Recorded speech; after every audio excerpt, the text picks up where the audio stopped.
15ª merienda cena con absurdo. Y para formar de nuevo este trío interactivo digital didáctico y humorístico, tenemos pues a Isaac, Hola, buenos días. a David, que no se le acaba de oír porque está fingiendo que no se le oye. No. Vale. Y yo mismo, que soy Juan No, Jesús. fingía, es que estaba silenciado aquí. Curioso porque no estaba silenciado hasta ahora. Sí. Bueno, para quien quiera explorar un poco esa música, es de Paolo Conte, que es un italiano muy majo, si queréis echarle un ojo. Bueno, dicho eso, vamos a empezar, vamos a contar ya alguna cosa. Y hoy, de hecho, va a empezar David. Va a empezar David porque se ha decretado así entre bambalinas. Lo ha dicho Pedro Sánchez. Lo ha dicho Pedro Sánchez. Estamos en fase 1 y tiene que hablar David. Nos ponen el boy. Pues como queráis, pues mira, precisamente por lo que estaba diciendo Isaac, yo me he preparado, como habéis visto, la merienda para hablar de gente rica y voy a hablar un poco de esto, de esas protestas. Ajá. Sí, señor. Esas protestas que, como todos sabéis, le han puesto ya el nombre de los Cayetanos. O sea, he visto muchos nombres, también. Los Cayetanos. Yo la primera vez que escuché el concepto de Cayetano, inmediatamente pensé en esto. Ajá. Claro. Esos son Cayetanes. Claro. Y concretamente tenemos aquí a Cayetana. Vale, pues la persona de la que os voy a hablar, la que va a ser el punto de partida de nuestra historia, es precisamente Cayetana. Bien. Álvarez de Toledo. Álvarez de Toledo, hostia, claro, es que... Vamos a hablar de Cayetana Álvarez de Toledo. ¿Vale? ¿Y qué más? Álvarez de Toledo y qué más, porque se vendrá algo más. Bueno, ahora hablaremos de eso. Vale. Cayetana Álvarez de Toledo. ¿Qué sabemos de Cayetana? ¿Qué sabéis vosotros? O sea, es argentina-española. Y bueno. Tiene triple nacionalidad. ¿Triple? La otra no la conozco. ¿Triple? Francesa, pues mira, eso no lo sabía. Y bueno, pues tiene muchos apellidos muy castellanos. O muy españoles. Vale, ella siempre dice que es franco-hispano-argentina. ¿Vale? Lo que pasa es que creo que sobre todo Franco. Joder, macho. No, hombre, no. No, hombre. Lo que pasa es que creo que legalmente, si tienes doble nacionalidad, cuando ya obtienes la tercera y dos son de la Unión Europea, tienes que renunciar a una de ellas. No. Entonces, una de las dos, pues supongo Así que será solo española. Claro, la francesa tienen que... fuera. La persona en el currículum queda bien. Bueno, ¿qué más sabéis de ella? ¿En qué trabaja? Pues ¿abogada? Dice cosas en el Congreso. ¿Abogada? No, hombre, no. Consultora. Bueno, trabaja de algo. ¿De verdad no lo sabéis? Yo esto sí que pensaba que lo iba a No, la verdad es que últimamente, precisamente por Twitter, yo siempre he dicho que Twitter es el paraíso en la tierra y el infierno en la tierra, las dos cosas. Y a nivel político está muy bien para informarse, porque es muy actualidad y tal, y hay mucha opinión y todo esto. Pero también es verdad que en los últimos meses estoy bastante out de la política en Twitter y de la política en general. Porque, claro, uno tiene una salud que no es de hierro precisamente.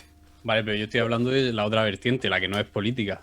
Ella, antes de dedicarse a la política, ¿qué era? Ah, pero le toca, ni idea. Dice es compañera. Dice Pitsu que era periodista. No, es compañera, es historiadora. Hombre. Bueno, a ver. ¿Tiene el título o se dedicaba a...? Es doctora en historia por la Universidad de Oxford y su tesis doctoral la dirigió Sir John Eliot. Coño. John Eliot. Joder, macho. Claro, yo pensaba que tú esto lo sabíais. No. Solo el punto de partida. No. Si yo hubiera sabido esto, hubiéramos hablado de esto hace mucho tiempo antes. Por supuesto. Pues sí. Y su tesis doctoral es sobre Juan de Palafox. Juan de Palafox, que es un religioso del siglo XVII, estuvo un poco enfrentado con el conde duque de Olivares, aunque fue el conde duque el que lo colocó donde estaba. Y bueno, lo interesante de su tesis doctoral es que ella coge la biografía de Juan de Palafox y explica que es un ejemplo a seguir para la política posterior, incluso para la política actual. Problema que nos encontramos, que ella ensalza como valor importante de Juan de Palafox, como ejemplo a seguir, su crítica al centralismo y al absolutismo. Vale. Según ella, Juan de Palafox lo que hizo bien fue apostar por una autonomía de cada una de las regiones que componían la corona española. Vale. ¿Vale? Quizá por eso se enfrentó con el conde duque, ¿no? Quizás en la relación, ¿no? Entre Claro, los claro, de ahí viene. De ahí viene, claro. Esto, digamos que choca. Choca con lo que es Cayetana, porque además en la tesis doctoral ella hace una defensa de este hombre y de lo que él defendía.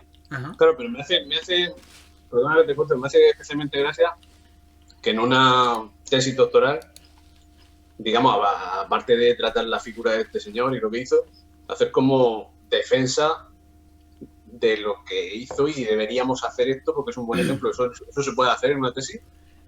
A mí no me mire. Hombre, si exaltar al Imperio Romano yo lo voy a hacer, o sea que... A ver si está Wamba, Rey Wamba por ahí, no lo puedes decir si hay que hacer las cosas como lo hicieron los visigodos.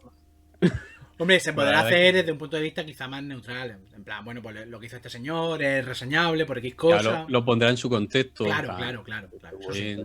Vale, vamos a darle ese beneficio. Vale, os he dicho que ella es doctora por la Universidad de Oxford, con lo cual ella publicó su tesis doctoral en inglés y posteriormente, en el año 2011, se publica en español por parte de la editorial Marcial Pons. ¿Vale? La tesis no es abierta porque como la ha publicado en libro tienes que comprarla, pero la editorial Marcial Pons tiene un extracto de la introducción de la tesis doctoral colgada en PDF. Espero que sea de Calle Espada. Y aquí es donde responde la propia Cayetana, que es la que hace la introducción a esa edición, responde lo que todos nos estamos preguntando. ¿Cómo es posible que esta señora valorase esas cosas de este señor? Y aquí os lo pongo para que lo leáis vosotros mismos, para que veáis que no os miento. De haberlo escrito hoy, probablemente habría sido menos condescendiente con algunos aspectos de las propuestas reformistas de Palafox y quizá algo más comprensiva con los objetivos de su malogrado benefactor. Cambia de opinión. La gente cuando madura cambia las opiniones, David. Claro, de hecho, sí, yo no estoy criticando nada. Vale. Yo lo estoy exponiendo. ¿Vale? Sí. Porque en realidad lo que me interesa de ella no es su faceta como historiadora, esto es simplemente algo anecdótico, un punto de partida, sino su genealogía, que es de lo que yo quería hablar hoy. Tremendo campo ahí, campo de trigo grande. Claro, voy a utilizar su genealogía para hacer una serie de reflexiones, ¿vale? Sé que me van a acusar de presentismo, de no saber hacer un árbol genealógico, está mal hecho, acaso hecho. Joder, macho, vaya inicio está dando. Buena intro, David, buena intro. Vale, aquí tenemos a Cayetana, hija de esos dos señores. De Juan y Jan Álvarez de Toledo Gigot.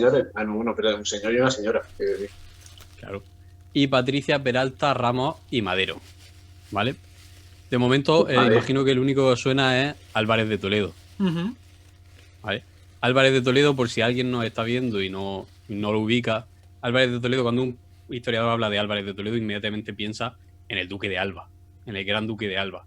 Digamos, el hombre de armas fuerte de Felipe II, sobre todo. Aunque ya estaba con Carlos I y demás. Pero bueno, el hombre fuerte de Felipe II. Que ni siquiera fue el primer duque de Alba, él era el tercero. Vale. Entonces, a ese más o menos lo tenemos ubicado. Es verdad que ella desciende de ese duque de Alba, pero claro, de forma muy lejana, como miles de personas. Claro. ¿Vale? Hay muchísima gente que desciende de él. Ella pertenece... Sí, pero ella lo sabe. Y ella lo tiene ahí. Ella lo sabe, sí. Vale, por parte de madre, ella es Peralta Ramos Madero, su madre. Peralta Ramos, no sé si os suena. Yo el único Peralta que me suena últimamente es de Brooklyn Nine-Nine. Si desciende de ese señor, a tope. No lo había pensado, pues no. Desciende de un conquistador español, de Blas de Peralta. Vale. Fundador de la ciudad de Mar de Plata. Y por la otra parte, he dicho que se llama Peralta Ramos Madero. La parte de Madero viene de Francisco Bernabé Madero, otro fundador de otra ciudad. Fundó la policía. Sí. Y estos dos señores, que además de fundar ciudades, también se dedicaron a llevar a cabo las últimas represiones contra los últimos incas, contra Tupac. No el rapero, el rapero. El otro. Pero nos Vaya interesa mano. la rama pues, de la casa a la que ella pertenece, que es Casafuerte, ¿vale? Ese es el título que ella tiene, ella es marquesa de Casafuerte. Pero es el título de Juego de Tronos. Stronghouse, sí, sí, es un poco eso. Sí, es la casa fuerte del norte, por supuesto. Aria Casafuerte. Yo ya os advierto que en esta genealogía va a haber de todo. De todo. Además de todo lo que hemos hablado en algún momento nosotros. Joder, qué guay. Dale, sigue, sigue. Lo que no hay es todo, creo. Vaya, joder. Vale, ¿quién es su padre? Su padre no sabemos mucho de él, hay muy poca información, poquísima, y de hecho la poca que hay es la que ella misma cuenta. Ojo. Su padre es Juan Illán Álvarez de Toledo y Chigot, o Giraud, como queráis. Participó en la Segunda Guerra Mundial luchando con la resistencia francesa Bueno, contra el nazismo. buen giro. Claro. Cuando a ella le preguntan en las entrevistas que cómo casa eso en su vida, dice ella que muy bien, que su padre luchó contra el populismo. Claro. Exacto. Y contra Y la claro, tiranía de contra el Pedro populismo. Sánchez. Como os digo, nos interesa esa parte de la familia. Entonces, ¿su padre de quién es hijo? De Pedro Álvarez de Toledo y Acuña y de Ojo. Flavia Lefebvre Lefebvre. y Doria. Doria. Yo, los dos apellidos, ¿Suena? tanto Lefebvre como Doria, me suenan. Vale. Lefebvre sabéis que es un historiador. Sí. No he investigado mucho por esa parte. Pero aquí tenéis. ¿Lo veis? Sí. Conde de Balsonaro Ernesto Lefebvre. ¿Cómo? Su abuela, o sea, la abuela de esta mujer, de Cayetana, era Lefebvre Doria, era hija de Teresa Doria, que desciende de los Doria, de la familia Doria. Familia Doria, sí, sí, sí. Claro, imaginaos de lo que estamos hablando. Para quien no lo sepa, estamos hablando de que ya en el siglo XX se unen los dos hombres fuertes de Felipe, o sea, del Imperio Español, mejor dicho, De Carlos Andrea I. Doria y Álvarez de Toledo. De repente se juntan aquí. Bueno, Andrea Doria era un genovés que fue importante en básicamente, pues, el apoyo en el Mediterráneo marítimo de Carlos I. Primero fue su enemigo, de hecho, porque primero trabajaba Claro, con luego- Francisco I, o sea, con Claro. Francisco I, y luego se pasó al bando de Carlos. Lo captó, lo fichó. Lo Fue fichó. como el fichaje de Figo del Barça en Madrid de la época. Sí, sí, sí. Y por parte de padre, su padre era el conde de Balsonaro, que era una familia noble italiana que cuando se fue a América cambió su apellido por Bolsonaro. Espérate, eso. Joder, macho. Espera, David, dime que la foto la has puesto por pura coña y no es real que Bolsonaro defiende de ahí. No lo he investigado mucho, pero es evidente que sí, Pero sabes que... que pertenece a la misma familia. Vamos a decir que es evidente que sí. Sí, sí. O sea, pertenece a la misma familia. Ya el grado de parentesco, bueno, habría Vale, que vale, verlo. vale. Pero, como os Que digo, seguimos... Cambió al irse a Brasil ese nombre, ¿no?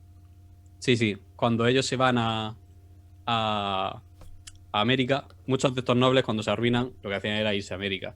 Entonces, en este caso, los Bolsonaro cambiaron su apellido, o su apellido cambió solo, simplemente por adaptación, hacia Bolsonaro. Sí, porque tampoco se ocultaban mucho por cambiar la A por la O, ¿eh? Ujú. Ahora que dice eso, yo, por ejemplo, para ponerme los correos, un nick, un nombre, un correo, lo que sea, dice, coño, Isaac Alcántara, no tiene que haber mucho.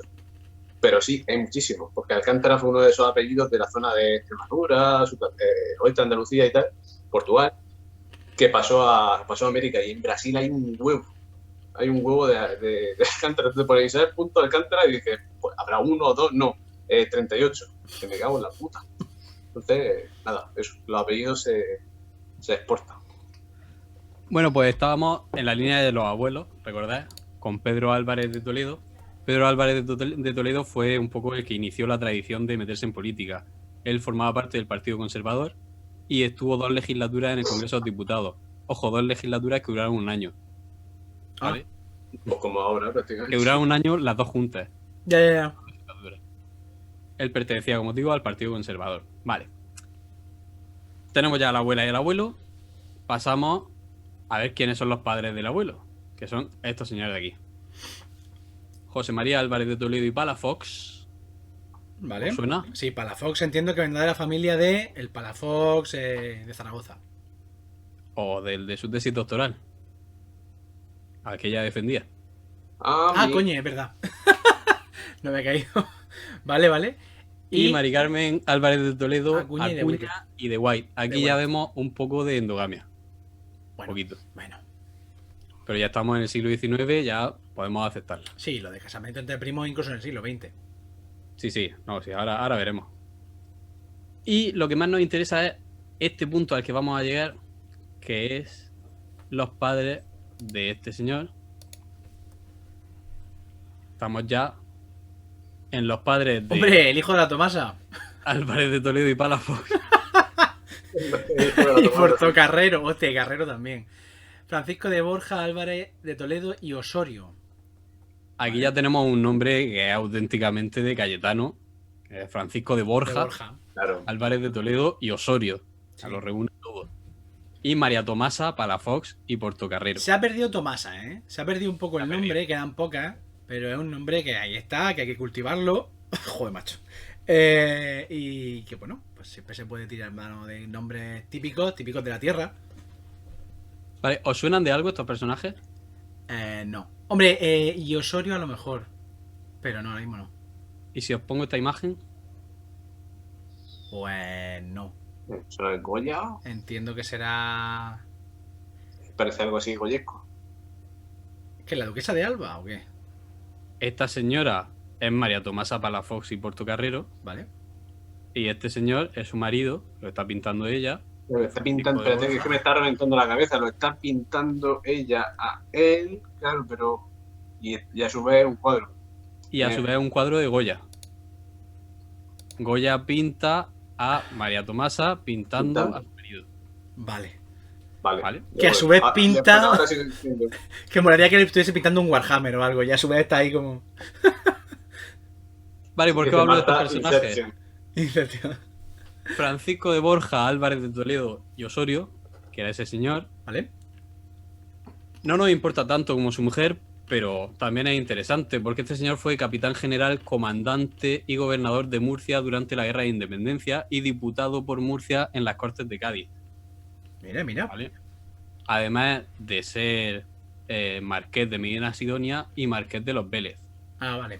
Ya, Vale. dos buenos marquesados, ¿eh? Mm, Que no se ha llevado cualquier Hombre. tontería. Y aquí es donde viene la parte interesante, porque en realidad todos esos títulos que él tenía los va a repartir entre sus hijos. Y entonces de ahí van a salir muchas ramas de la familia Álvarez de Toledo. Y vamos a intentar enlazar una con otra, ¿vale? Para ver algunas contradicciones que hay en esta familia. Por su parte, María Tomasa fundó las primeras asociaciones de mujeres de la historia de España. ¿Vale? De hecho, hay varios artículos y estudios publicados que la definen ya como feminista. ¿Hablamos de Promovi- principios del 19 o cuándo? Principios del 19, sí. ¿Vale? Promovía tertulias ilustradas, ¿vale? Fue una de las primeras que participó en estas cosas y además, como he enseñado, era pintora. Eso además le venía de toda esta parte cultural, le venía de su madre, que fue una de las primeras fundadoras de la Sociedad Económica de Amigos del País, ¿vale? Considerada además su madre una o la más importante de las mujeres ilustradas de España, de hecho, que es María Francisca de Sales Portocarrero, ¿vale? Esta señora. Entre otras cosas, negaba la autoridad del Santo Oficio y quería quitar poder a la Iglesia Católica. Pero bueno. Otras Madre cosas. mía, los comunistas. El populismo. Claro, ese matrimonio que os he enseñado, que era el que realmente era al que nos interesaba llegar, porque son los que conservan buena parte de los títulos, estos de aquí, os los pongo de nuevo. Claro, cuando tienen que empezar a repartir títulos, van a empezar a crear casas, ¿vale? A cada hijo le van a dar una serie de títulos y eso se va a ir repartiendo. Entonces vamos a empezar al contrario, la desescalada. Vamos a empezar ahora. Vamos a ir hacia abajo. Ahora para abajo. Ahora para abajo. Entonces, ¿quién es el primero? Pedro Alcántara Álvarez de Toledo y Palafox. Este hombre va a ser el que herede el marquesado de Medina Sidonia. ¿Vale? Además, por azares, va a heredar también los de sus hermanos que murieron antes que él. Bien. Me alegra ver una Alcántara ahí, bien. Claro. Si os estoy hablando de intelectuales eruditos de la época, como era ese matrimonio de María Tomasa y Francisco de Borja, ¿qué era este hombre?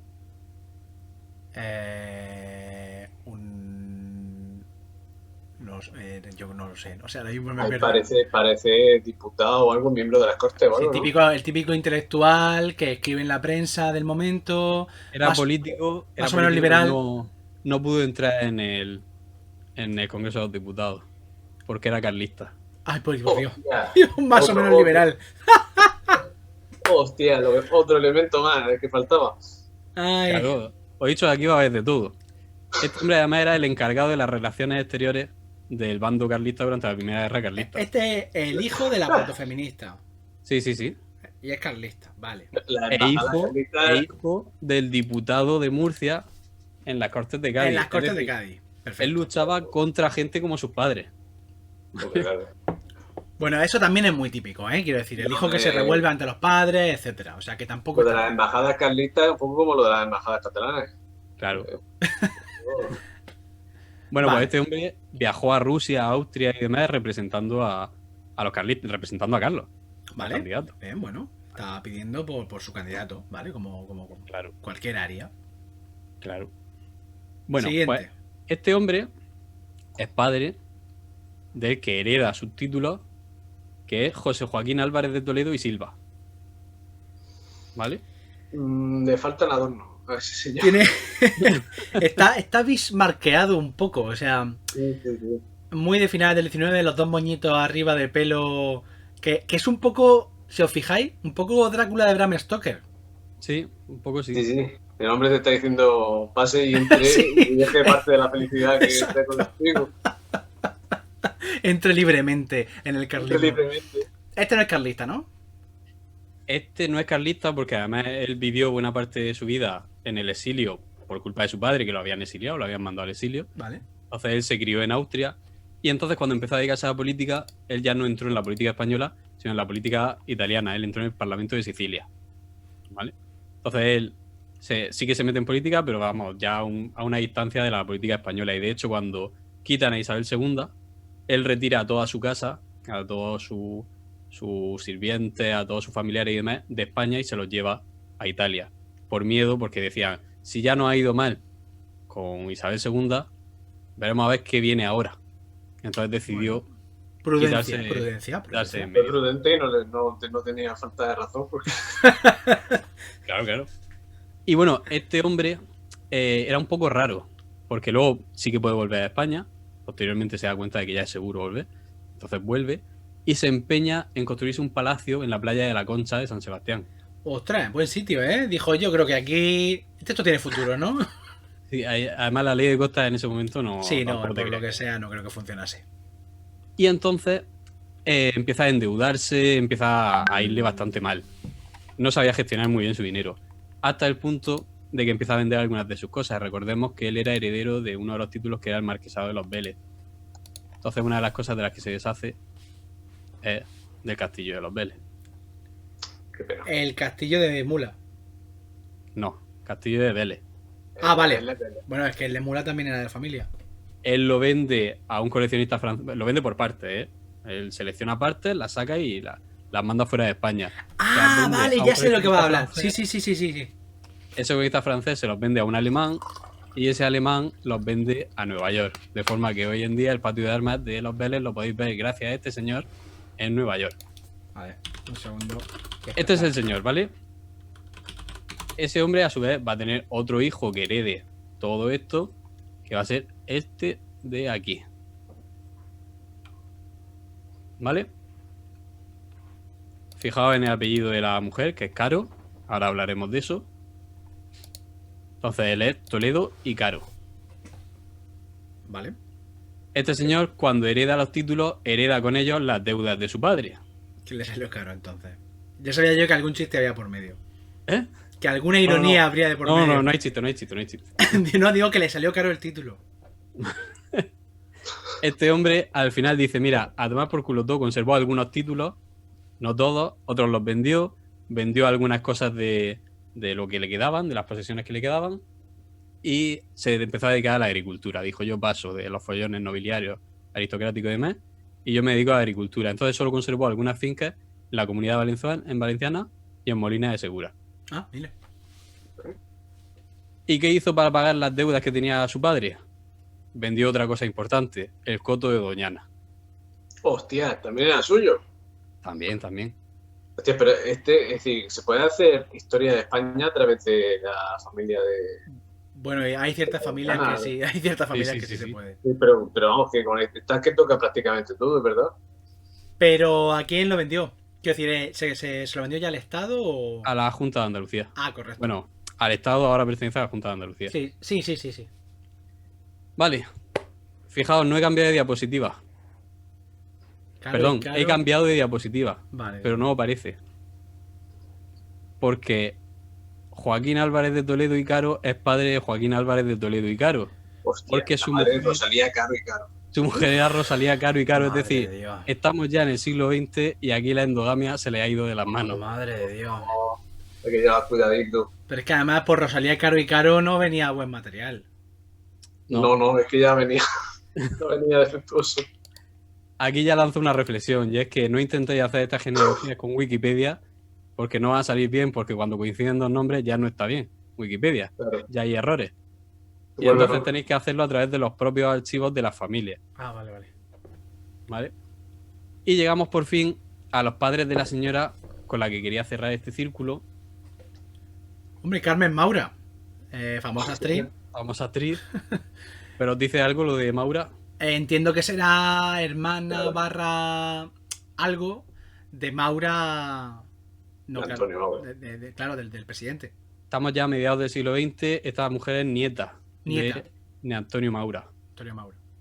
¿Vale? Con lo cual la señora de la que vamos a hablar está emparentada con los Álvarez de Toledo y con Maura, ¿Vale? con el presidente de gobierno Maura. A Y unión- esa persona no es otra que esta. Luisa Isabel Álvarez de Toledo y Maura. Que aquí se nos acaba el árbol genealógico. Ya no hay continuidad. Aquí ya Ahora hay veremos foto. por qué. Aquí de repente, en las dos ramas de la familia, tenemos por un lado los marqueses de Casafuerte y por otro lado los marqueses de Medina Sidonia. Vamos a encontrar una serie de coincidencias en las dos últimas, que son Cayetana Álvarez de Toledo y Luisa Isabel Álvarez de Toledo y Maura. Luisa Isabel Álvarez de Toledo y Maura es más conocida, no sé si os suena, como la Duquesa Roja. Ah, sí, claro. ¿Sí? O es sarcasmo. Que no, que sí. Que aquello es un show de la transición importante. Exacto. Esta era la duquesa de Medina Sidonia, lo hereda cuando su padre estaba en Portugal, ella hereda estando en Lisboa, en el exilio. Ella acaba siendo jefa no solo de la casa de Medina Sidonia, sino también de Villafranca y de los Vélez. Es una señora muy importante, pero tiene una serie de particularidades. Como Cayetana es historiadora, también. Y esta señora en 1965... También hay una cosa, si nos fijamos, el cómo la gente con dinero y con poco que hacer se dedica a esto. Y luego estamos nosotros que somos unos idiotas, Sí. que somos Total, pobres. tío. Pero También es cómo- verdad que cuando tienes los archivos de una familia así, es fácil Sí, ser historiador. claro, enseguida la cabra tira al monte, eso es verdad. Y la curiosidad un poco de ahondar en la familia y todo esto. Pero bueno, me llama la atención. Pero me ha recordado lo de esta señora a Nicolás Sartori, que era también como el noble rojo, fundador de Comisión Ah. Obrera y estuvo en el PC y todo eso. Vale, pues espérate que te lo va a recordar más todavía. Venga. Esta señora publicó una serie de artículos en 1965, cuando ya estaba en España, a favor de la Revolución Cubana. ¿Vale? Ella a terreno tope. peligroso. A tope con Fidel Castro. Pero eso no la detuvo. Ahí no intervino la policía ni la Guardia Civil. Cuando intervino fue 2 años más tarde, en 1967, cuando participó en una protesta. Adivinad por qué. El 67. Uf. ¿Por qué? Pues yo qué sé. La detención de alguien. Algún tipo de movida de esa. No vaya a decir la vida. Por Palomares. ¡Hostia! ¿Pero por qué protestó? O sea, ¿por qué? Porque había pasado Palomares, entiendo. Claro, se convocó una protesta por parte de los agricultores que decían que les podía afectar a los cultivos y demás, y ella participó ahí. Vale. Y por eso le cayeron 8 meses de cárcel. No está mal. Después se autoexilió, se fue de España viendo que no podía... Pero pasó los 8 meses en la cárcel. Sí. Vale. Se Cuando autoexilió. se entraba a la cárcel. ¿Cómo se entraba? Cuando se entraba a la cárcel, aunque fuese por 8 meses. Y aprovechando el autoexilio, publicó un libro que se llama La Huelga, en el que defiende la huelga y la lucha obrera. Vale. Vale, llega la democracia, ella vuelve a España, todo maravilloso, se casa y en 1983 empieza a trabajar para ella una historiadora que va a ser la que se encargue de los archivos de la casa de Medina Sidonia, que se llamaba Lilian Dalman. Pues ¿Vale? En vaya, 1983. Se conoce en ese momento. 2005. Se separa de su marido. 2008. 2008. Ya está aprobado el matrimonio homosexual en España. Y la duquesa roja se casa con Lilian Dalman. Muy bien, sí señor, así me gusta. Para terminar de girar el volantazo final. Sí señor. Esta señora No, se nada. convierte en una de las primeras mujeres de España que se acoge a esa ley de matrimonio homosexual, pero tuvo muy mala suerte porque se casó y a las 11 horas de casarse se murió. Como que hostia, esto sí que no lo sabía. Pero claro, ¿qué pasa? Que estaba casada ya. Imagino, no me digas que imagino, porque entonces pues resucitó por...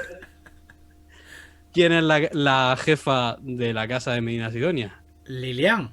Lilian Dalma. Claro. La chica que entró a limpiar en su casa y ahora, fíjate. Va a limpiar, ¿no? Ah, no.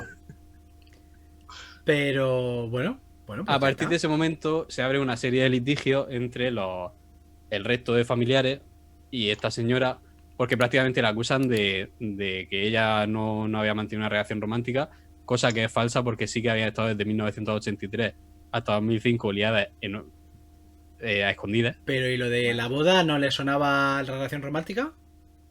Claro, pero ellos pensaban que se habían casado y que sospechosamente a las 11 horas de casarse... Ah, bueno, claro. A ver, sospechoso es. De primera, tú me dices, ha pasado esto y yo digo, hombre. No quiere decir que no creo que la acusen de haberla matado, pero sí de haber atado a cabo y haber dicho, estás a punto de morirte, vamos a casarnos ahora. Claro. No vaya a ser Ah, que... vale. Y entonces se abrió ahí una serie de litigios.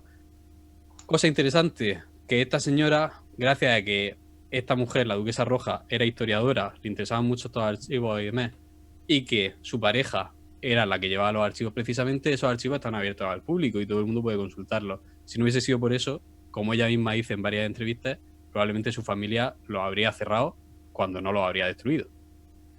O sea que gracias a esos azares los conservamos. Y nada, pues estas son las conexiones que hay entre Cayetana Álvarez de Toledo y la duquesa roja y todo ese periplo que hay por su familia. Fijaos que hemos pasado por una pintora de esas desconocidas de España que todo el mundo olvida, por las fundadoras de Sociedades Económicas de Amigos del País, fundadoras de las primeras asociaciones de mujeres, descendientes de Andrea Doria, de esta señora, matrimonio lésbico, carlista, ha habido un poco de todo. Y muchos de ellos, la verdad es que se avergonzarían de lo que es Cayetana Álvarez de Toledo hoy en día, porque parece que no coincide.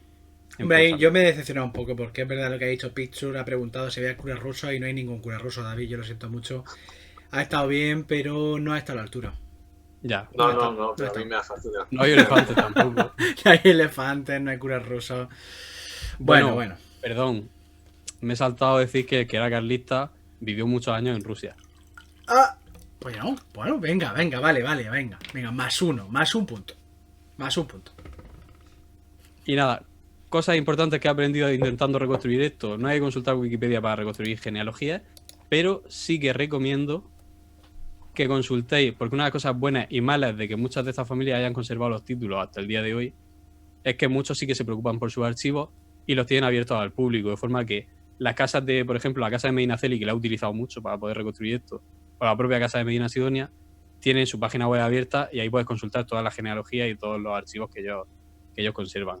Luego hay páginas como Geneanet y luego páginas interesantes para los que se han dedicado a política, como el Congreso de los Diputados o la Real Academia de la Historia, que muchas veces la criticamos, pero también tiene cosas de acceso libre interesantes.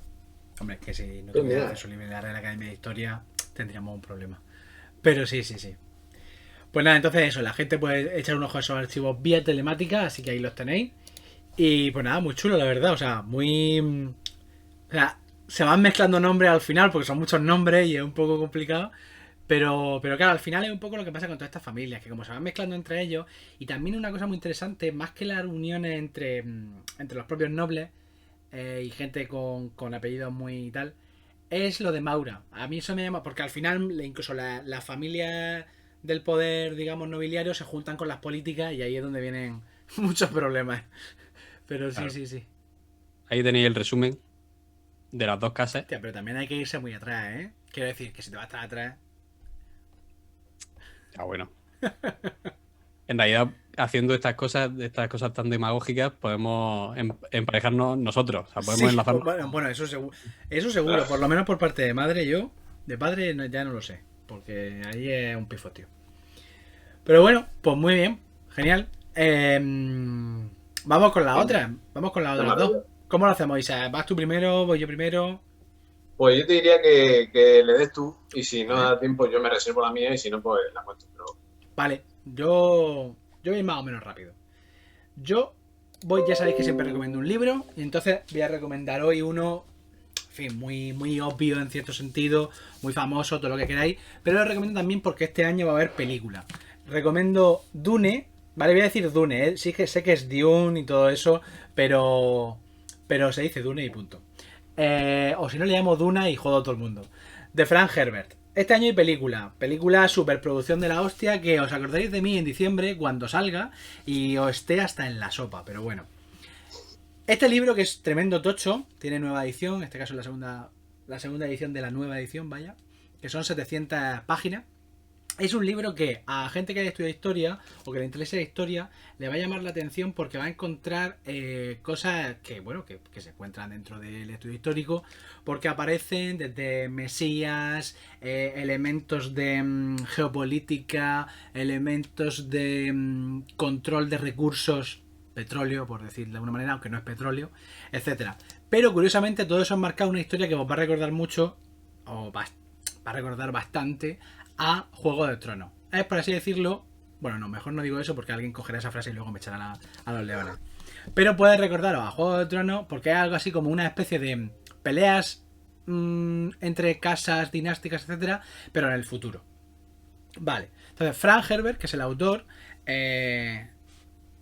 estaba muy preocupado por el tema ecológico. De hecho, lo publica en el año 65, un poco antes de que nazca Greenpeace, pero en el momento en el que ya la ola pues, en fin, de ecologismo empieza a abrirse paso. Y mete ahí una serie de ideas, que entre ellas el ecologismo, que son muy importantes en la trama. Leedlo, de verdad, es un libro brutal, brutal. Además está casi retraducido, más bien que la traducción se ha corregido y puede ser interesante. Ahora, ¿qué me interesa del libro? ¿Por qué lo traigo hoy? En el libro hay un evento que no aparece, porque el libro es miles de años en el futuro, pero tiene que ver con la trama, ¿vale? Entre, digamos, algún momento de la actualidad y miles de años en el futuro, se produce un evento que es la yihad butleriana. la hija. La yihad. Vale. Contra Gerald Butler. Contra Gerard Butler, exacto. Vale, entonces, ¿qué es esto de la yihad butleriana? No, la yihad contra Gerard Butler es 300. Sí. Vale, pues en esa yihad básicamente es la humanidad contra las máquinas. El Terminator. ¿Vale? Entonces se declara la yihad, la humanidad declara la yihad contra las máquinas y las destruye. Tampoco os estoy haciendo ningún spoiler porque eso es miles de años antes de la trama, o sea que tampoco tal. Lo único es Pero que... entiendo que la yihad solo la pueden hacer las personas, porque es una cosa que, Claro. claro, las máquinas, el concepto de yihad y de fanatismo no han llegado. Entonces, para ambientar esto, voy a ponerme de fondo de pantalla al amigo. Bueno, de fondo de pantalla. De background de este. Ahora lo quitaré. Bien. Hay una guerra contra las máquinas. Y de hecho lo que me interesa es de dónde sale la idea de la guerra contra las máquinas. Porque en la novela recordemos que es del año 65. Esta peli, junto con otras, es de las que populariza esta idea de la guerra contra Skynet y ese tipo de cosas. La inteligencia artificial que se revela, etc. Pero he encontrado un artículo, y voy a hablar de eso, que es del año 1863. 1863, que se llama Darwin Among the Machines, o Darwin entre las máquinas. ¿Quién escribe este artículo? Samuel Butler. Entonces, hay quien... Familia de Álvarez de Toledo, seguro. Sí. Hay quien dice que... La crítica literaria lo que ha hecho ha sido unir esta, porque no sabemos de dónde sacó la idea de la yihad balderiana de Frank Herbert. Pero sí sabemos otras cosas. Y es que él nunca explica en este libro, aunque sí en posteriores, porque son 6 libros, eso no importa. Os podéis leer este sin ningún problema y dejar los demás. Nunca termina de explicar qué es exactamente esa yihad durante el primer libro, aunque se dice, pero no lo desarrolla. Entonces nunca sabemos de dónde viene lo de Butleriana. Y hay un libro posterior que sí que explica pues esa yihad, cómo se produce. Para que tenga dudas, y aprovecho y hago promoción como siempre. En nuestro libro, El pene perdido de Napoleón, contamos qué es la yihad. Una de las preguntas es Exacto. ¿qué es la yihad? Es decir, Y contamos otra cosa que tiene mucho que ver con esto. Porque, ¿qué pasa con Samuel Butler? ¿Quién es Samuel Butler? Este señor nace en 1875, muere en 1902 y firma el artículo que he dicho, Darwin entre las máquinas, que por cierto lo de Among the Machines es un poco, digo, buen nombre para un grupo de música. Sí. Pero bueno. Firma el artículo con un seudónimo, porque en ese momento no le molaba que le uniesen demasiado con esto, que es Celarius. Que además es nombre también de bastante en historia, hay muchos personajes que tienen este apellido y tal. Este personaje estaba a punto de tener una carrera eclesiástica ordenada por su padre cuando la abandona y se convierte en ranchero de ovejas en Nueva Zelanda. Él es inglés, pero se va a Nueva Zelanda. ¿Qué pasa? Mientras... Más ovejas que personas, Más ovejas que personas en Nueva Zelanda. Exacto. Ahí está con los habitantes de Nueva Zelanda reales, ¿no? Con las ovejas. ¿Qué pasa? Mientras está con el tema de ser ranchero, entra en contacto con las ideas de Darwin y le mola mucho. Se convierte en darwinista y él, bueno, pues empieza a trabajar como estaba trabajando como granjero, pero empieza a escribir libros. Básicamente al final se convierte en una especie de pues literato, filósofo que se interesa mucho por la idea del momento de Darwin. Y aquí viene lo interesante.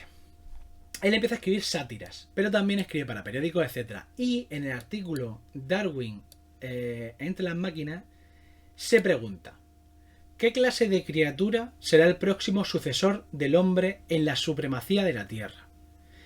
El artículo es de 1863. Darwin publica, que no se le ha apuntado, pero Darwin publica el primero de sus libros importantes en el 58, si no recuerdo mal, o 59, muy pocos años antes. Bien, creo que estamos ante el primer artículo, uno de los primeros, que empieza a hablar de ese futuro conflicto entre las máquinas y los hombres, y el ser humano. Y me ha parecido flipante. O sea, me ha parecido flipante porque no es solo que publique este artículo, hay más. Pero en el artículo voy a leer algunas citas para que veáis hasta dónde llega, cómo llega a reflexionar, que muchas cosas parece que son sacadas de Terminator, en serio. Es que brutal. Dice: día a día las máquinas nos están ganando terreno. Día a día nos estamos volviendo más serviles hacia ellas. Ese discurso es de ahora, Es que exacto. Eso, las máquinas nos están quitando el trabajo. Cada día los hombres son esclavos para cuidarlas. Más hombres dedican diariamente la energía de toda su vida al desarrollo de la vida mecánica. El resultado es simplemente una cuestión de tiempo, pero llegará el momento en que las máquinas tendrán la supremacía real sobre el mundo y sus habitantes en lo que ninguna persona ahora mismo tiene en mente. Y dice, termina el artículo con lo siguiente: la guerra a muerte debe proclamarse instantáneamente contra ellos. Cada máquina de todo tipo debe ser destruida por el simpatizante de su especie, se refiere a de la especie humana. Que no se hagan excepciones, que no se muestre cuartel. Veamos una vez... perdón, que estoy haciendo un poco de traducción mientras voy leyendo. Volvamos de una vez a la condición primitiva de la raza, o de la especie. A mí me flipa que muy poco tiempo después de la publicación del libro de Darwin se esté hablando ya de esa sustitución de los humanos por las máquinas, porque encima algunas de las reflexiones que suelta es precisamente hablando de que las máquinas van a evolucionar por su lado, o sea, van a empezar a evolucionar poco a poco, ayudadas por los humanos, y en algún momento a suplantarlo. Ahora, aquí hay un peligro, y es que el ludismo es un movimiento del siglo XIX, o siglo XVIII, siglo XIX, aparece en ese momento. Y hay una confusión. La gente piensa que el ludismo es que se odia a la máquina y que se va contra la máquina. Sin embargo, no es exactamente así. El ludismo lo que pasa es que son movimientos que surgen y destruyen maquinaria porque las máquinas están afectando al trabajo del hombre en ese lugar. Y dirá alguien, es lo mismo, ¿no? Pero no es lo mismo, porque en aquellos lugares en los que no afectaba al trabajo, no se destruían puestos de trabajo, etcétera, no se destruía máquinas. Es decir, no era odio a la máquina porque sí. El movimiento no perseguía a las máquinas porque sí, era simplemente que afectaba a los puestos de trabajo, a cómo se estaba trabajando, a las condiciones laborales, etcétera. De hecho, Pixur veo que ha comentado, suena mucho a los luditas del 18. Vale, este señor es algo distinto. Este señor sí está en contra de la máquina como tal y de hecho lanza ideas, curiosas.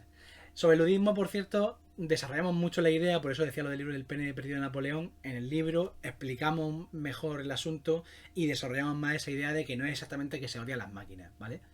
Sino a los efectos que provocan. Cuando no provocan efectos, pues nada. Dice cosas como la siguiente.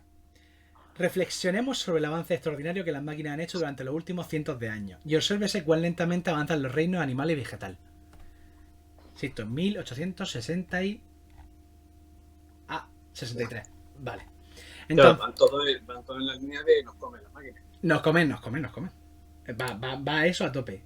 Y pues si alguien quiere echar un ojo, los libros que va sacando, de hecho, el primero que habla de esto es este de aquí, que se llama Erehon, o lo de las montañas, que parece el nombre de algún tipo de reino élfico de Tolkien, que se publica en esta línea editorial de Akal, de bolsillo, que es brutal. O sea, tenéis de todo tipo de cosas. De hecho, me he traído también, por si... en esta línea tenéis todo tipo de clásicos, de distopía, de utopía, etcétera, por un precio muy majo, ¿vale? Entonces, en ese libro, él... ¿Cuánto te ha pagado Akal? Ojalá, porque además nos irán a tope esta editorial, bien. De hecho, ya le hemos puesto cara a este señor, ¿vale? Así era de joven, que por cierto parece un español de mitad del siglo XX, No sé. Ahí me recuerda un poco a estas fotos de la Segunda República. Es un poco Cayetano también, Un poco ¿no? Cayetano. Luego ya de mayor, pues la foto que habéis visto, de mayor, pues bueno, pues es un señor. Este es Samuel Butler. Vale. Publica ese libro, pero en realidad va publicando más libros en los que habla de darwinismo y de hecho, curiosamente, entra a debate con Darwin y con los darwinistas y quedó marginado por la sociedad científica del momento porque él, digamos que señalaba que los darwinistas eran un poco secta. No se podía rebatir ciertas ideas y... No se puede hablar con ellos. Sí, él decía eso. Lo que pasa es que aquí hay varias cosas. En parte tenía razón. Y es que algunos de los postulados que él iba diciendo, no es que él fuera científico ni nada de eso, pero sí algunos de los razonamientos que hizo luego se incorporaron al debate, ya muerto Darwin, se incorporaron al debate de reinterpretar, o sea, de desarrollar la idea de Darwin. Entonces, pero que tenemos que entender también que hoy en día, cuando hablamos de darwinismo y la teoría de la evolución, no hablamos de ese darwinismo originario, sino que eso se ha ido puliendo y revisando mucho y que no, obviamente está mejorado y añadido y revisado. Pues estamos aplaudiendo, ¿eh? ¿Qué? Bueno, pues estamos aplaudiendo. Se aplaude. Hoy era el último día. Vale, entonces algunos otros libros que publica, como este, Life and Habits, y este otro, Evolution, Old and New, son libros que de hecho fueron respondidos por el Bulldog de Darwin. ¿Quién es el Bulldog de Darwin? Es que muchas veces se me olvida su nombre, pero es Russell. A ver cómo se llama. El nombre completo siempre se me olvida. No, Huxley, perdón. Thomas Huxley. Bien. Todos estos darwinistas respondían a sus teorías y muchas veces de hecho decían que tal cosa tenía razón, en tal otra podíamos verlo, etcétera. Pero el problema es que digamos que la evolución de Samuel Butler es un poco peculiar, porque poco a poco, y hablando de cambiar de opinión, parte de una especie de racionalismo intelectual, etcétera, y se va metiendo muy en lo romanticismo del 19, muy de En fin, se va alejando un poco de ese camino. Entra un poco en la pseudociencia, ¿vale? Entonces digamos que tiene aportaciones interesantes y para mí, desde luego, está muy guay el que ya tengamos un aviso de contra esa evolución de las máquinas que recuerda en muchas frases a, pues eso, a Terminator, a cosas que se pueden leer hoy en día, en 1863. O sea, era simplemente comentar eso. Pero es que, para cerrar, venga, leo esto. Aquí yace nuestro peligro. Para muchos parece inclinado a Muchos parecen inclinados a consentir un futuro tan deshonroso. Dicen que aunque el hombre debería convertirse para las máquinas en lo que el caballo y el perro son para nosotros. Porque encima él no pregona una extinción, como a lo mejor se hace Terminator, sino algo más rollo Matrix. El inventor de las pilas de Matrix. Eso sí que está. Pero bueno, algo tipo que los humanos serían como los sirvientes de las máquinas. Y nada, se carteó con Darwin, tuvo todo tipo de beef y movidas con los darwinistas y eso, pues son un autor que hoy en día no es tan conocido, pero ahí está. Son estas cosas interesantes del siglo XIX que como es tan raro, pues siempre nos ofrece gente peculiar. Ahí paso el artículo del que estaba hablando, ¿vale? El de Darwin entre las máquinas, para la gente del chat, y el libro que además perfectamente gratuito, etcétera, en inglés, de Erehum. Si alguien quiere encontrarlo en Akal, pues en Akal. Pero ahí está gratuito y perfectamente legal para que le echéis un ojo. Y nada, pues yo quería hablar de eso, ¿no? Que no tengo más que decir. Muy Genial. bien. Yo cuando veo, a ver, yo no es que sea nudista ni esté en contra de aquí tengo trabajo, las máquinas y todo eso. Pero Pero siempre.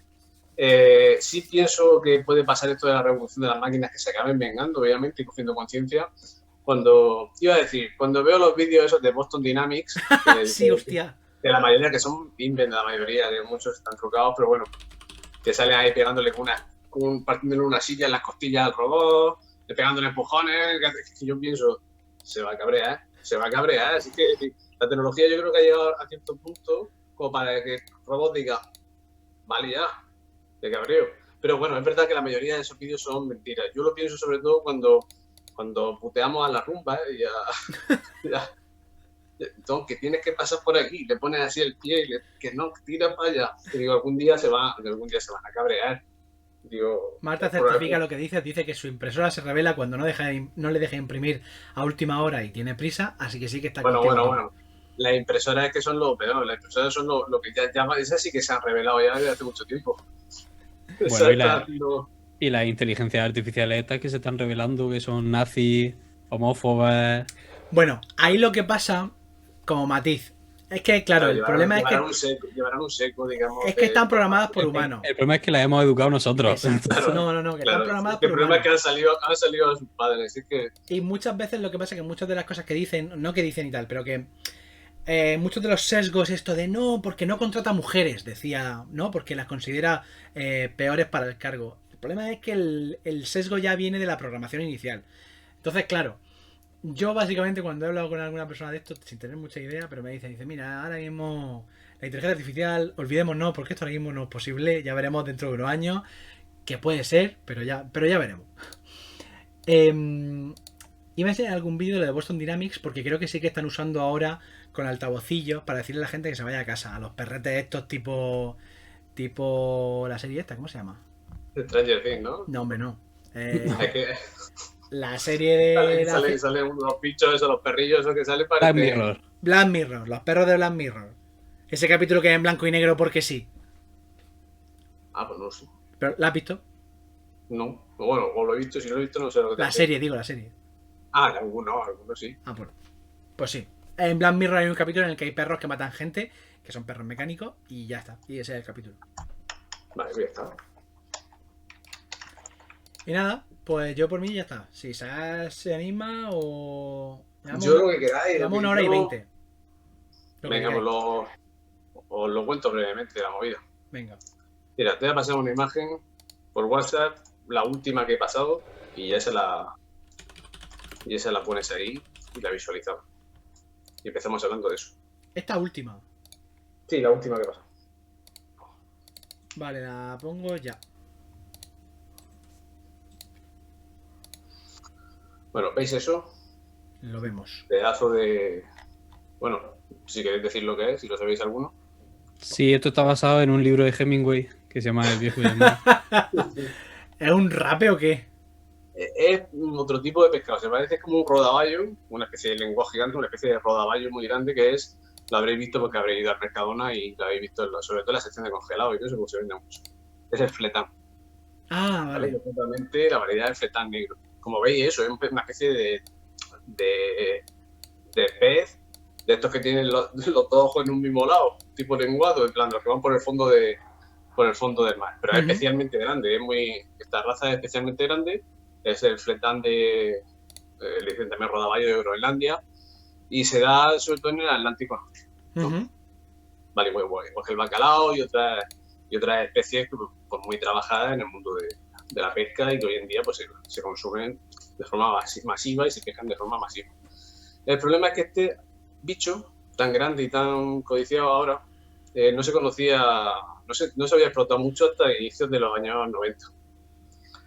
Y los pioneros, digamos, en empezar a explotar este pedazo de bicho gigante, a ver, no son todos tan grandes como ese, pero bueno, para que os hagáis una idea.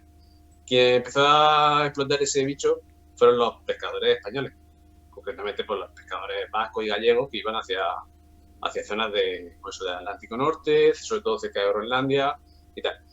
Y este pez ocasionó lo más cerca que hemos estado nosotros, después de Perejil, creo yo, que ha sido otro de esos mini incidentes leve, pero diplomáticamente te acabas metiendo en un lío, ¿no? Sí. Con Canadá. Este bicho con Canadá. nos mete en una guerra con Canadá. De hecho, se le conoce como la guerra del fletán. Y es que en 1995 se montó un pivote diplomático importante a causa de este pequeñazo. ¿Qué pasó? Los pesqueros gallegos empezaban a pescar cada vez más cerca de las costas de Canadá, y justo unos meses antes, en 1994, Canadá había aprobado una moratoria de pesca en sus aguas, o cerca de sus aguas, para que no se pescase nada más, porque ellos pescaban habitualmente bacalao y querían que regenerase un poco y que no... Pero bueno, no obstante, pues los españoles fueron para allá y dijeron, bueno, pues si no, bacalao no vamos a pescar este bicho. Este bicho que los canadienses, como digo, y otros países no le habían prestado mucha atención, y sin embargo ellos estaban empezando a explotar. Bueno, pues Canadá no se lo tomó muy bien. Y a un barco gallego, el Stay, en marzo de 1995, pues decidió capturar el barco. Así. Comparto ahí la imagen de... vale. Sí, esa es una de las imágenes posteriores de cuando ocurrió todo, que es muy buena, la imagen de Sam, que es un periodo sensacionalista. Es que me gusta Canadá porque tiene ese estilo norteamericano, pero al mismo tiempo británico. Británico, esto es muy británico. Esto es muy británico, es el tabloide, como dicen, el tabloide británico, no puede ser titular sensacionalista, Canadá, a España, te estamos vigilando, que te estamos viendo. Dice Marta también que encima que los gallegos también tienen un poco de carácter, que ya los conocemos todos. Sí, pues imaginaos el barco gallego. Bueno, pues lo mismo nos podemos acercar que no, yo qué sé, depende. Pues bueno, aquí estamos, venga, nos acercamos y que sea lo que Dios quiera. Pues efectivamente al final salió la cosa mal y la patrulla, un patrullero, es que es gracioso, porque son de la Guardia Montada. De la Guardia Montada canadiense. Porque me imagino montada en barco. Sí, claro. Es que, bueno, se llama la Guardia Montada, pero es que aquí en Canadá es como, no sé, como la Guardia Civil o es como la Policía Federal. Es decir, es la policía que afecta a todo el Estado, ¿no? Y sí, es que es gracioso, pero sí, la Policía Montada en barco, pues capturó a este pesquero gallego. Que lo capturó, pero hicieron falta una patrullera, como digo, y aparte más gente de refuerzo para pillar al barco gallego porque se resistía a ser capturado. Sí. Obviamente, se dio la vuelta. Y tuvieron que incluso disparar. De hecho, dispararon en la proa del barco los canadienses y eso los detuvieron a los gallegos y estuvieron por lo menos 2 o 3 semanas presos en Canadá. Y ahí se armó un conflicto diplomático muy gordo porque ya se metieron, por un lado, Canadá, que quería defender su agua y ahora quería pescar ese pez que antes no pescaba. Qué casualidad, tenía que venir un español, los españoles... Culo veo, culo quiero. Vaya. Claro, yo creo que lo quiero. Y se montó un pifote importante porque, claro, hasta ese momento el tema de aguas internacionales no estaba tan bien delimitado como actualmente, las aguas territoriales, etc. Y había como una especie de limbo. De todas formas, sí que un año antes se habían aprobado como una especie de borrador, de previa ley a cómo se tenían que ser las aguas internacionales. Concretamente, en este caso, Canadá había delimitado la suya y según lo que propiamente había hecho Canadá, el barco lo habían capturado en aguas internacionales. Así que es verdad que los españoles estaban, digamos, merodeando por la zona y quizás provocaron un poco a Canadá, pero Canadá se pasó de frenada también porque los pescó, nunca mejor dicho, en aguas internacionales y ahí se montó el petardo. Entonces, durante varias semanas, que no fueron muchas, pero fueron muy intensas porque al final lo acabaron liberando confianza, ¿vale? Porque el gobierno español, o no sé si fue el gobierno español exactamente, la Unión Europea, porque en este caso sí que es verdad que la Unión Europea estuvo muy a tope con España y fue quien hizo presión y los defendió, tuvieron que pagar 50 millones de pesetas para sacar a los... Sí, 50 millones de las antiguas pesetas, como se suele decir, para sacar a los pescadores. Y bueno, en una de las imágenes que he compartido, que las tenéis ahí en WhatsApp, hay una manifestación. Sí, voy. Bueno, David, ¿puedes ponerla tú mejor? Sí. Si puedes visualizarla, porque es que, claro, yo no tenía constancia de este fenómeno. Es verdad que nosotros éramos chicos en aquella época, en el 95, pero es que no lo he visto nunca más en la tele, ni yo no conocía este tema, el caso del STAI.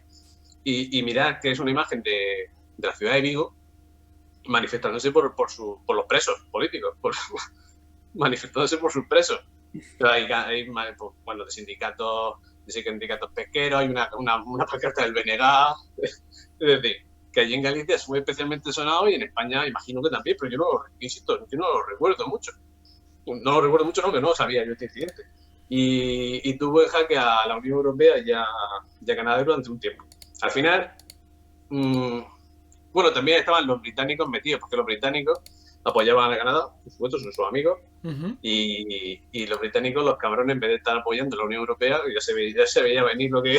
Se veía venir desde que entraron, Isabel, o sea que tampoco... Los cabrones de los británicos y estaban a favor de Canadá, y presionaron, pero bueno, entre España y la Unión Europea y finalmente con Canadá, pues llegaron a un acuerdo y se solucionaron las cosas y se solucionó, siendo España ahora mismo el único país de la Unión Europea que tiene el privilegio de pescar en esa agua.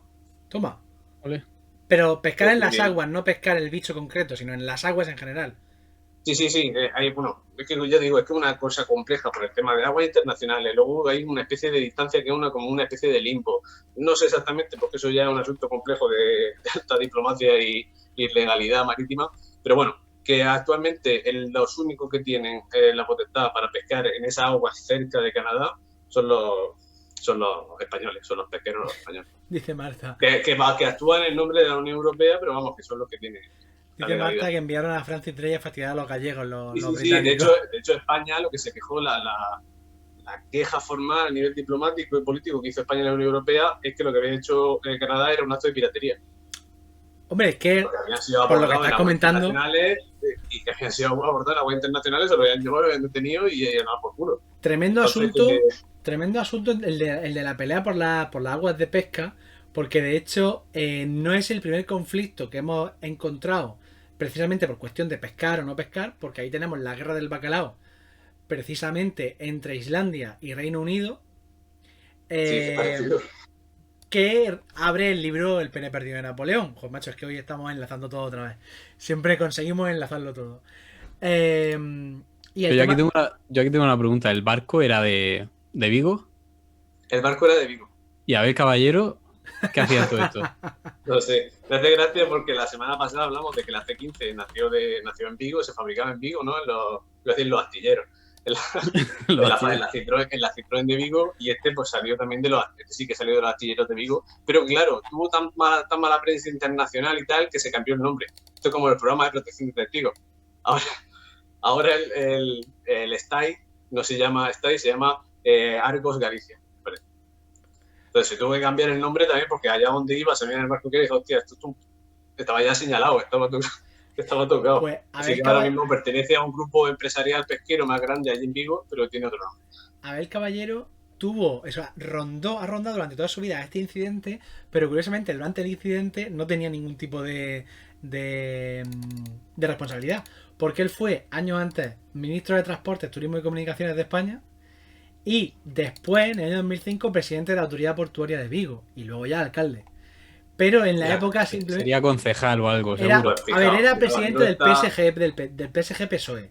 Es decir, sí tenía un cargo, pero en realidad estaría allí manifestándose seguro, pero para que veáis lo que pasa, si no está Abel Caballero, todo se va, se deshace. Se deshace Galicia. En realidad la manifestación era por el tema del barco y también para poner unas luces mientras tanto. Claro, a lo mejor el barco se perdió porque no veía las luces de Vigo. Claro, a lo mejor las luces de Vigo están para eso, para que los pesqueros canadienses no se acerquen y sepan que, oye, estos son aguas de Galicia, no os acerquéis. Y nada, he pasado un par de. Claro, en España es que yo digo, no es conocido, pero se ve que en Canadá es tuvo un poco más de repercusión, que hay coña interna en Canadá y hay ciertos memes. Entonces, pues si puedes poner, hay un par, si los puedes reflejar. A ver.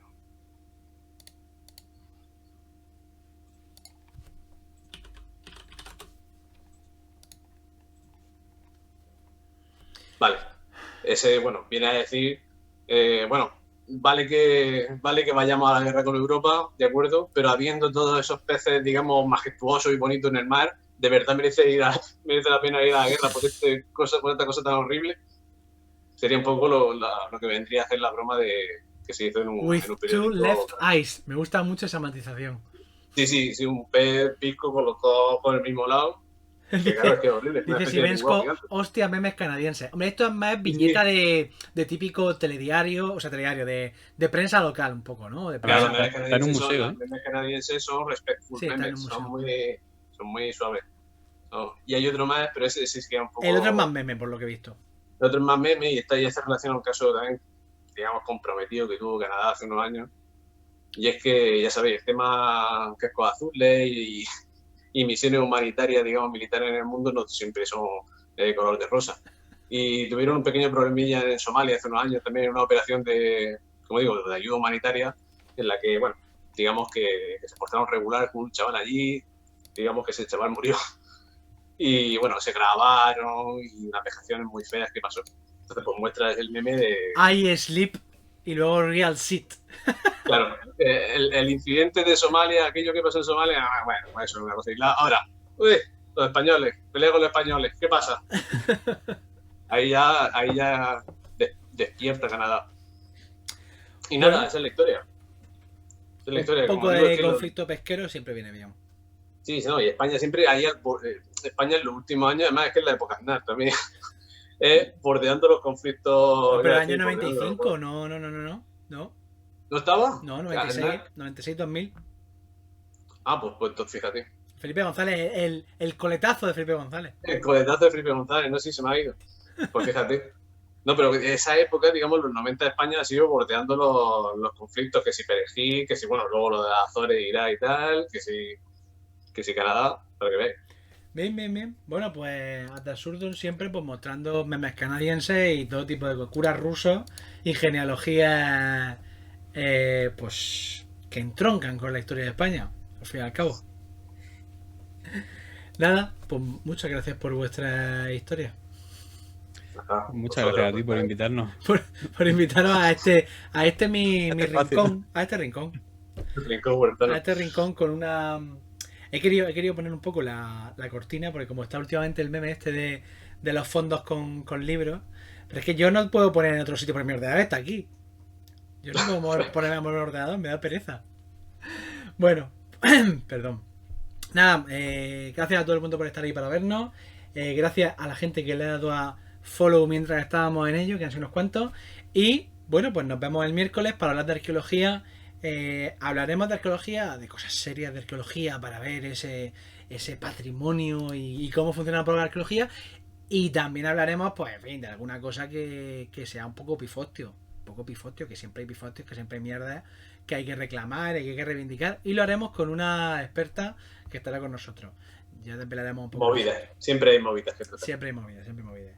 Y lo dicho, el domingo, por redes sociales nos podéis enviar lo que queráis.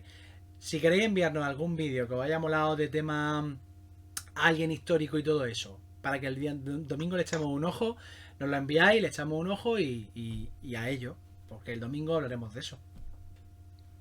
Así que Perfecto. nada, pues muchas gracias a todo el Nada, mundo.